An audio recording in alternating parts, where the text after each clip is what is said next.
Nandito po tayo sa Luna, La Union kung saan may nababalitang may masarap na kainan. Ito po ang Don Segundo. Sa bungad pa lamang ay lalantad o makikita ang mga lumang kagamitan o koleksyon ng antik. Tulad ng tinaguriang sasakyang pagong o Volkswagen, musical instrument, mga lampara, mga nakasabit na bisikleta, typewriter at mga lumang woodworks. Sa kabilang bahagi ng restaurant ay mayroon namang tila gasolinahan at kasama ang mga lumang motorsiklo at traffic signages na makikita rin dito. Ang mga lumang poster ng mga artista at karatula ng isang soft drinks. Maliban sa kanilang restaurant, ay mayroon pang isang bahay na puno ng mga koleksyong antik ni Don Segundo. Ito po ang Don Segundo House of Antiques. Makikita dito ang mga lumang kagamitan ng mga sundalo noong ikalawang digmaang pangdaigdig, mga lumang timbangan, mga lampara, mga lumang kamera, mga lumang bote at marami pang iba.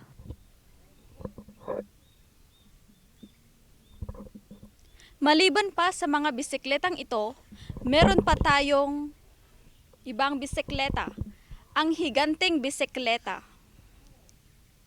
Bale, nag-umpisa kami nung November 8. Actually, fresh graduate kami nun.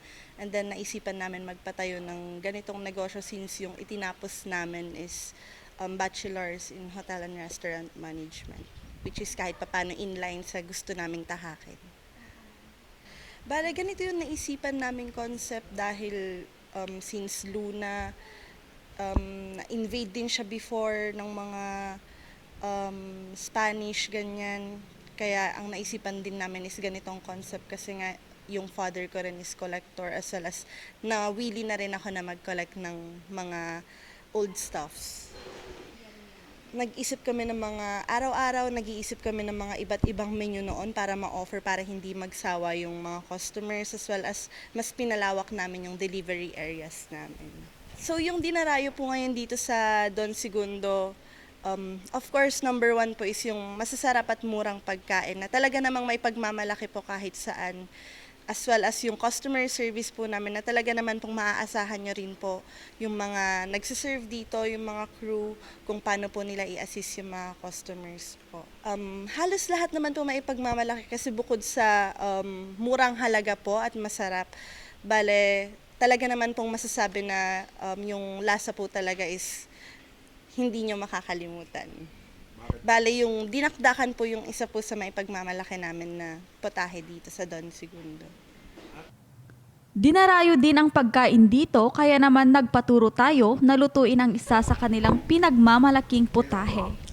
Kasama natin ngayon si Chef. Ano ulit ang pangalan mo? Janelle po. Kasama natin si Chef at tuturuan niya kung paano tayo magluto ng Crispy dinakdakan. crispy dinakdakan ang ating lulutuin ngayon. So, sisimulan na namin. Mga nabi po? Bite size na.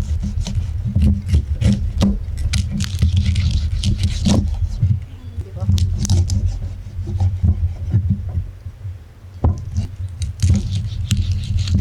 Ano po yung mga kailangan natin na sangkap para maihalo po dito, Chef? Salt and pepper, Salt and pepper. vinegar, green chili, onion, and mayo. So, ihahalo na po natin ngayon Yes ito. po. Medyo kontian mo lang po. Huwag mo pang isulong. Halo na rin po. Apo.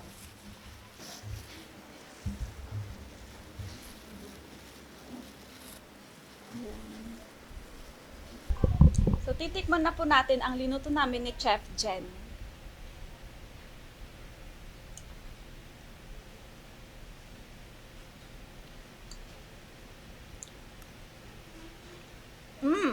Ang sarap po pala. Kaya sa mga naghahanap ng dinakdakan, narito lamang po sa Don Segundo Restaurant.